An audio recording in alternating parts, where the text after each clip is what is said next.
नमस्कार, आप देख रहे हैं SNN न्यूज़ और मैं हूं आपका होस्ट रोशन कुमार। 11 जून 2026 के इस विशेष बुलेटिन में आपका स्वागत है। आज हम आपको दिखाएंगे सुपौल जिले की 20 बड़ी और महत्वपूर्ण खबरें। जदिया थाना हाजतकांड से लेकर मौसम में बदलाव, गांजा तस्करी, अस्पतालों की व्यवस्था और प्रशासनिक कार्रवाई तक हर बड़ी खबर का पूरा विश्लेषण करेंगे। वीडियो को अंत तक जरूर देखिए क्योंकि आज की सबसे बड़ी खबर पूरे जिले में चर्चा का विषय बनी हुई है। तो चलिए शुरू करते हैं पहली और सबसे बड़ी खबर के साथ। खबर नंबर 1, जदिया थाना हाजत में कैदी की मौत। सुपौल जिले के जदिया थाना क्षेत्र से एक ऐसी खबर सामने आई है जिसने पूरे जिले को झकझोर कर रख दिया है। हाजत में बंद एक कैदी की मौत के बाद परिजनों ने गंभीर आरोप लगाए हैं।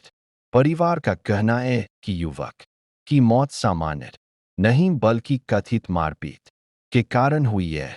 जैसे ही घटना की जानकारी गांव और आसपास के इलाकों में फैली, लोगों में आक्रोश बढ़ने लगा। बड़ी संख्या में लोग अस्पताल और थाना परिसर के आसपास पहुंच गए। लोगों ने प्रशासन से निष्पक्ष जांच की मांग की। अब सबसे बड़ा सवाल यह है कि आखिर युवक की मौत कैसे हुई? क्या यह सामान्य घटना है या फिर इसके पीछे कोई और वजह है? इन सवालों के जवाब पोस्टमार्टम रिपोर्ट और जांच के बाद ही सामने आएंगे। प्रशासन ने मामले को गंभीरता से लेते हुए जांच शुरू कर दी है। स्थानीय लोगों का कहना है कि सच सामने आना चाहिए और दोषियों पर कार्रवाई होनी चाहिए। उस घटना ने पूरे जिले में कानून व्यवस्था को लेकर चर्चा छेड़ दी है। खबर नंबर 2, बिट्टू पहले भी 2 बार जा चुका था जेल। अब बात करते हैं दूसरी बड़ी खबर की। नशे में हंगामा करने के आरोप में गिरफ्तार बिट्टू को लेकर नई जानकारी सामने आई है। बताया जा रहा है कि वह पहले भी 2 बार जेल जा चुका था। पुलिस रिकॉर्ड में उसके खिलाफ पहले से मामले दर्ज बताए जा रहे हैं। स्थानीय लोगों का कहना है कि नशे की समस्या लगातार बढ़ रही है। युवाओं का नशे की ओर बढ़ता रुझान समाज के लिए चिंता का विषय बनता जा रहा है। पुलिस प्रशासन ने साफ किया है कि ऐसे मामलों में सख्ती जारी रहेगी। नशा करने और अवैध गतिविधियों में शामिल लोगों पर कार्रवाई की जाएगी। विशेषज्ञों का मानना है कि केवल पुलिस कार्रवाई ही नहीं बल्कि सामाजिक जागरूकता भी जरूरी है। खबर नंबर 3, सदर अस्पताल में डॉक्टरों की ड्यूटी सूची जारी। सुपौल सदर अस्पताल में इलाज कराने आने वाले मरीजों के लिए महत्वपूर्ण खबर है। अस्पताल प्रशासन ने डॉक्टरों की ड्यूटी सूची जारी की है। हर दिन सैकड़ों मरीज अस्पताल पहुंचते हैं। कई बार लोगों को यह जानकारी नहीं होती कि किस विभाग में कौन डॉक्टर उपलब्ध है। इसी समस्या को देखते हुए अस्पताल प्रबंधन ने ड्यूटी सूची जारी की है। मरीजों को सलाह दी गई है कि अस्पताल पहुंचने से पहले संबंधित विभाग की जानकारी अवश्य प्राप्त करें। इससे समय की बचत होगी और इलाज में सुविधा मिलेगी। सदर अस्पताल जिले का सबसे बड़ा सरकारी स्वास्थ्य केंद्र है, इसलिए यहाँ व्यवस्था बेहतर बनाए रखना प्रशासन की प्राथमिकता है। खबर नंबर 4, बारिश से बदला मौसम का मिजाज। कई दिनों की भीषण गर्मी और उमस के बाद आखिरकार सुपौल के लोगों को राहत मिली है। जिले के कई इलाकों में हल्की बारिश दर्ज की गई। बारिश के साथ ही तापमान में गिरावट आई। सड़कों पर लोगों के चेहरे पर राहत दिखाई दी। किसानों ने भी इस बारिश का स्वागत किया। विशेषज्ञों का कहना है कि यदि आने वाले दिनों में इसी तरह बारिश होती रही तो खरीफ फसलों को फायदा मिलेगा। हालांकि कुछ क्षेत्रों में अभी भी पर्याप्त वर्षा की जरूरत बनी हुई है। मौसम विभाग ने अगले कुछ दिनों में और बारिश की संभावना जताई है। खबर नंबर 5, घर से 10.5 किलो गांजा बरामद। सुपौल पुलिस को नशा तस्करी के खिलाफ अभियान में बड़ी सफलता मिली है।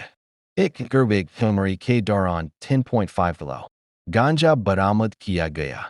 मामले में एक महिला को गिरफ्तार किया गया है। पुलिस के अनुसार बरामद गांजे की बाजार कीमत काफी अधिक बताई जा रही है। इस कार्रवाई के बाद पूरे इलाके में चर्चा शुरू हो गई है। पुलिस अब यह पता लगाने की कोशिश कर रही है कि गांजा कहां से लाया गया और किसे सप्लाई किया जाना था। जांच एजेंसियां पूरे नेटवर्क की पड़ताल कर रही है। 2 अन्य संदिग्धों की तलाश भी जारी है। पुलिस अधिकारियों ने कहा है कि जिले में नशा तस्करी को किसी भी कीमत पर बर्दाश्त नहीं किया जाएगा। लगातार छापेमारी अभियान चलाया जाएगा। खबर नंबर 6। निजी अस्पतालों और क्लिनिकों पर स्वास्थ्य विभाग का बड़ा एक्शन। सुपौल जिले में स्वास्थ्य सेवाओं को बेहतर बनाने के लिए प्रशासन ने बड़ा कदम उठाया है। सिविल सर्जन ने स्पष्ट निर्देश दिया है कि जिले के सभी निजी अस्पतालों, नर्सिंग होम और क्लिनिकों का पंजीकरण अनिवार्य होगा। बताया गया है कि तक सभी संस्थानों को रजिस्ट्रेशन कराना होगा।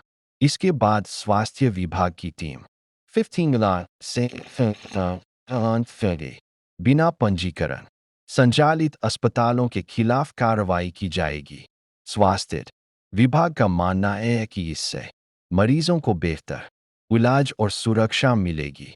कई बार फर्जी या बिना अनुमति संचालित क्लिनिक मरीजों की जान जोखिम में डाल देते हैं। इसलिए यह कदम आम जनता के हित में महत्वपूर्ण माना जा रहा है। खबर नंबर 7। करोड़ों की सोलर लाइट खराब, अंधेरे में डूबे गांव। सुपौल जिले की कई पंचायतों में करोड़ों रुपए खर्च कर लगाई गई सोलर लाइटें खराब पड़ी है। ग्रामीणों का कहना है कि रात होते ही गांव अंधेरे में डूब जाता है। सरकार की योजना का उद्देश्य गांवों को रोशन करना था, लेकिन रखरखाव की कमी के कारण अधिकांश सोलर लाइटिंग बंद पड़ी है। लोगों का आरोप है कि कई बार शिकायत के बावजूद मरम्मत नहीं की गई। इससे चोरी और दुर्घटना की आशंका भी बढ़ गई है। ग्रामीणों ने प्रशासन से जल्द कार्रवाई की मांग की है। खबर नंबर 8। बीडीओ पहुंचे गांव, योजनाओं की जांच। जन कल्याणकारी योजनाओं की जमीनी हकीकत जानने के लिए बीडीओ अपनी टीम के साथ गांव पहुंचे। उन्होंने सड़क, नाली, आवास योजना और अन्य सरकारी योजनाओं की जांच की। स्थानीय लोगों से बातचीत कर समस्याएं सुनी गईं।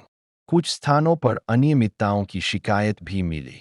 अधिकारियों ने कहा कि जहां भी गड़बड़ी मिलेगी वहां कार्रवाई होगी।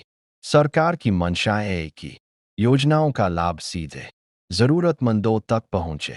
खबर नंबर 9। हाईवे किनारे टूटा नाला, प्लेट हादसे का खतरा।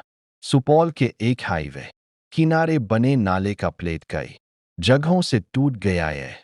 स्थानीय लोगों ने इसे बड़ा खतरा बताया है। रात के समय वाहन चालकों को स्थिति का अंदाजा नहीं लग पाता। इससे गंभीर दुर्घटना हो सकती है। ग्रामीणों और राहगीरों ने प्रशासन से जल्द मरम्मत की मांग की है। यदि समय रहते कार्रवाई नहीं हुई तो बड़ा हादसा हो सकता है। खबर नंबर 10। राघोपुर कृषि विज्ञान केंद्र में डिजिटल सथी कार्यशाला। महिलाओं को डिजिटल रूप से सशक्त बनाने के उद्देश्य से राघोपुर कृषि विज्ञान केंद्र में डिजिटल सथी परियोजना की कार्यशाला आयोजित की गई। इस कार्यक्रम में बड़ी संख्या में महिलाओं ने भाग लिया। उन्हें मोबाइल बैंकिंग, ऑनलाइन भुगतान और डिजिटल सेवाओं की जानकारी दी गई। विशेषज्ञों ने बताया कि आज के दौर में डिजिटल ज्ञान बेहद जरूरी है। उससे महिलाएं आत्मनिर्भर बन सकती है और अपने परिवार की आर्थिक स्थिति मजबूत कर सकती है। खबर नंबर 11। किसानों के लिए नई तकनीक की जानकारी। कार्यशाला के दौरान किसानों को भी आधुनिक खेती की जानकारी दी गई। विशेषज्ञों ने बताया कि नई तकनीकों के इस्तेमाल से उत्पादन बढ़ाया जा सकता है। कम लागत में अधिक लाभ प्राप्त करने के तरीके भी बताए गए। किसानों ने इस पहल का स्वागत किया। खबर नंबर 12। बारिश के बाद किसानों में बढ़ी उम्मीद। मौसम में बदलाव के बाद किसानों की उम्मीदें बढ़ गई है। धान की रोपाई की तैयारी शुरू हो चुकी है। कृषि विभाग ने किसानों को समय पर बीज और उर्वरक उपलब्ध कराने का आश्वासन दिया है। यदि मानसून सामान्य रहा तो इस वर्ष अच्छी फसल की संभावना है। खबर नंबर 13। ग्रामीण क्षेत्रों में विकास कार्यों की समीक्षा। जिले के विभिन्न पंचायतों में चल रहे विकास कार्यों की समीक्षा की जा रही है। अधिकारियों को समय पर कार्य पूरा करने का निर्देश दिया गया है। सड़क, पेयजल और स्वच्छता योजनाओं पर विशेष ध्यान दिया जा रहा है। खबर नंबर 14। वीरपुर में पीएम मोदी के 12 वर्ष पूरे होने पर जश्न। वीरपुर में प्रधानमंत्री नरेंद्र मोदी के नेतृत्व में केंद्र सरकार के 12 वर्ष पूरे होने के अवसर पर विशेष कार्यक्रम का आयोजन किया गया। कार्यक्रम में बड़ी संख्या में भाजपा कार्यकर्ता और स्थानीय नागरिक शामिल हुए। भजन कीर्तन, सांस्कृतिक कार्यक्रम और सामूहिक प्रार्थना का आयोजन किया गया। कार्यकर्ताओं ने कहा कि पिछले वर्षों में देश ने कई क्षेत्रों में प्रगति की है। कार्यक्रम के दौरान प्रधानमंत्री की दीर्घायु और देश की उन्नति के लिए विशेष प्रार्थना भी की गई। लोगों ने एक दूसरे को मिठाई खिलाकर खुशी जाहिर की। खबर नंबर 15। विधायक नीरज सिंह का जनता दरबार। वीरपुर में आयोजित जनता दरबार में स्थानीय विधायक नीरज सिंह ने लोगों की समस्याएं सुनी। जनता दरबार में सड़क, बिजली, पानी, पेंशन और कानून व्यवस्था से जुड़े कई मामले सामने आए। विधायक ने संबंधित अधिकारियों को तुरंत कार्रवाई करने का निर्देश दिया। उन्होंने थानाध्यक्ष को अपराधियों के खिलाफ सख्त कार्रवाई करने को कहा। विधायक ने कहा कि बिहार में अपराधियों के लिए कोई जगह नहीं है।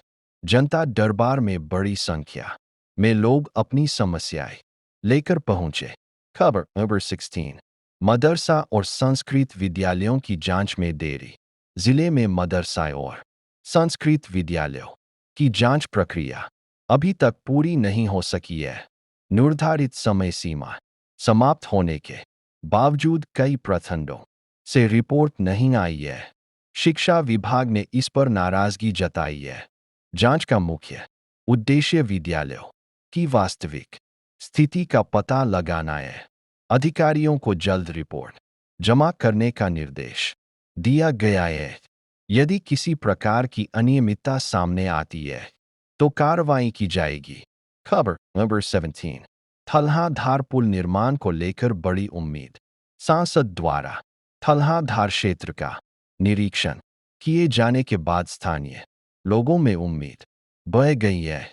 लंबे समय से यहां पुल निर्माण की मांग की जा रही थी। बरसात के मौसम में लोगों को आवागमन में काफी परेशानी होती है।